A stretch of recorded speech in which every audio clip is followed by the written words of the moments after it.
Last week I thought I would call in on the Bank of England.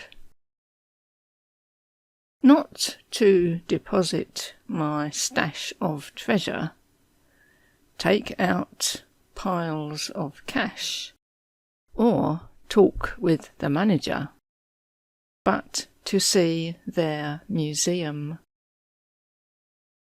It has been on my bucket list for some time, but had dropped down to a low priority, as I felt there would not really be much there, just old notes and coins that I had probably seen before.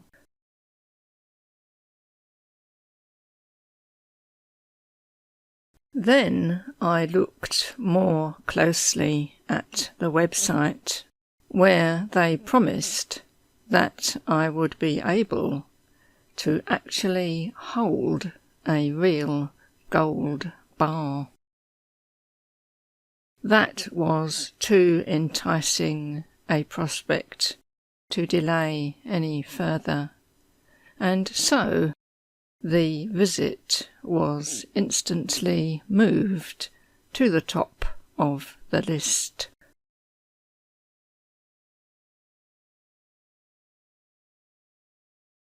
I felt the gold bar calling to me to come and see it in person and allow it to show off its golden loveliness, to warm the heart on a chilly winter day.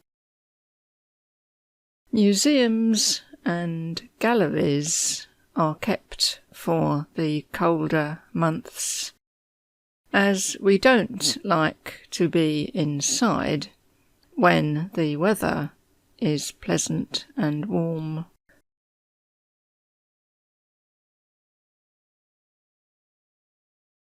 And, of course, it was my solemn duty, as a born and bred Londoner and British citizen, to check out my local supply of gold, in order to ascertain that the country's finances are in good heart, with a solid backing of a goodly tonnage of the shiny yellow metal.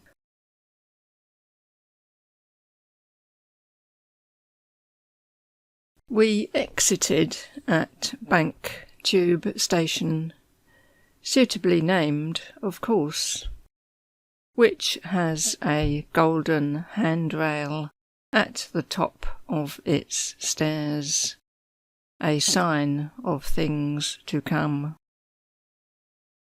We made our way to Threadneedle Street, skirted along the side of the unassailable-looking building, and found the museum entrance in Bartholomew Lane.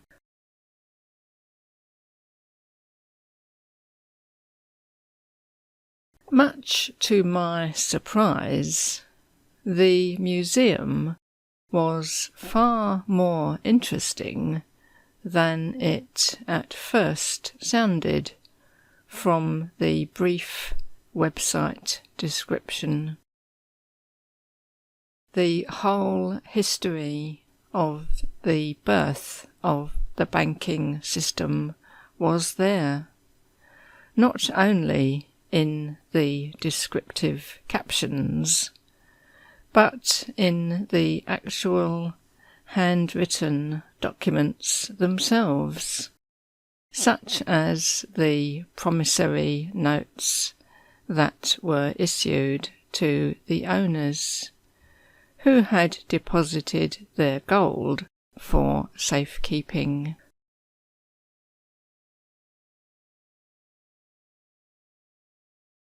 These notes were then passed from person to person in lieu of payment in coin or gold, and so the system began to take shape, where the gold never left the vault, finally resulting in paper money.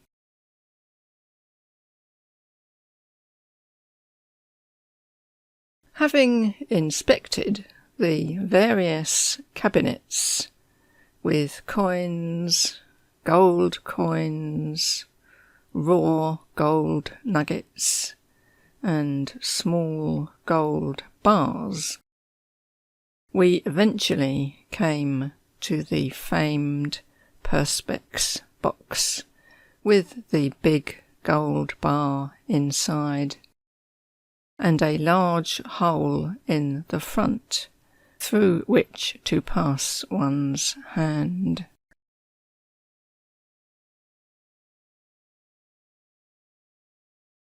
The heavy bar seemed immovable, and it took me 3 goes to lift the bar, even slightly, off its rubber mounts.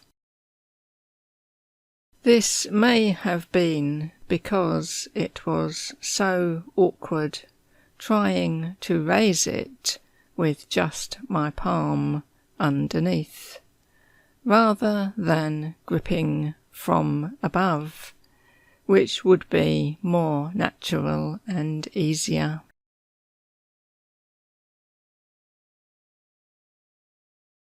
Then I read the description of its weight, 28 pounds, and the fact that gold has twice the weight of lead. Clearly, movies showing robbers running off with gold bars in a sack are entirely out of order, as they would not be able to lift it. On that day, this gold bar was worth £397,000.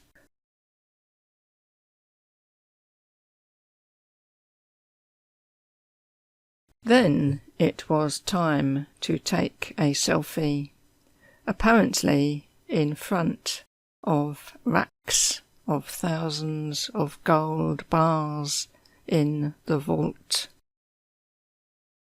We went into the little alcove and stood in front of the wall with the giant print showing the vault scene.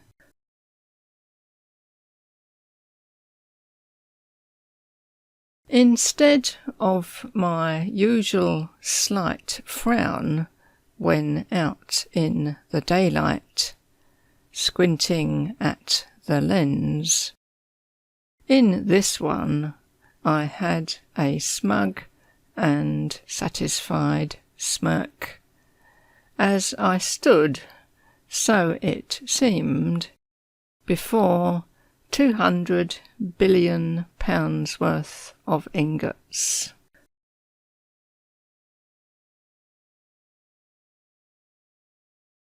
It was very interesting seeing the whole process of making our coins and banknotes, and all the ways in which they are made to be forge-proof, with examples of the items as they progress through their manufacture.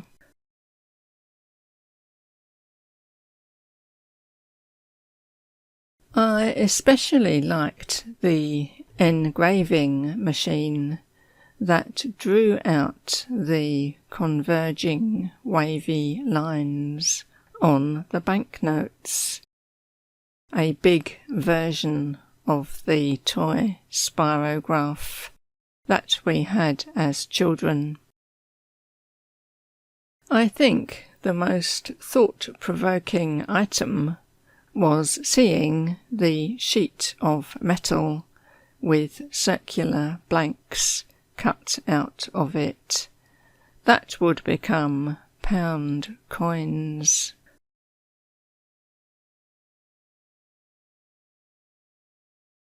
I realised that it was not the metal itself that was worth the pound, but the creation of a unique design, one that we all agree will be considered as being worth £1.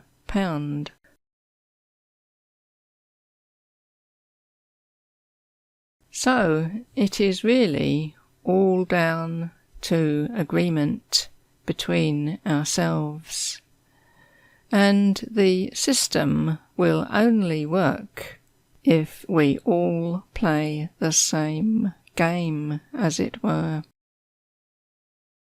Without that, they are just flashy metal ornaments with no particular value or purpose.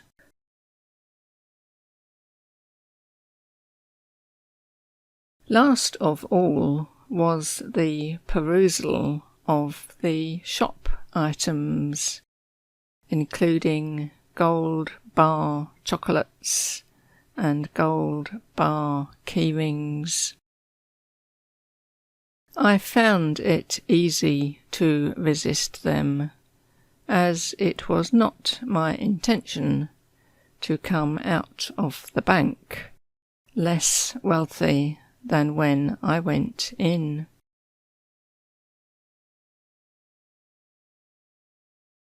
After filling our eyes with all the gold and wandering through the subdued lighting where the documents are displayed, emerging into the bright daylight outside was a pleasant change, apart from the noise of the traffic.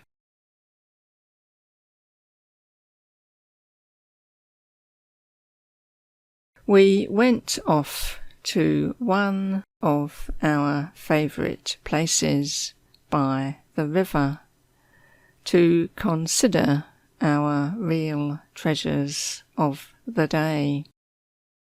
Free time to ourselves, good weather, very welcome sandwiches, and an interesting view of the city life going up and down the Thames.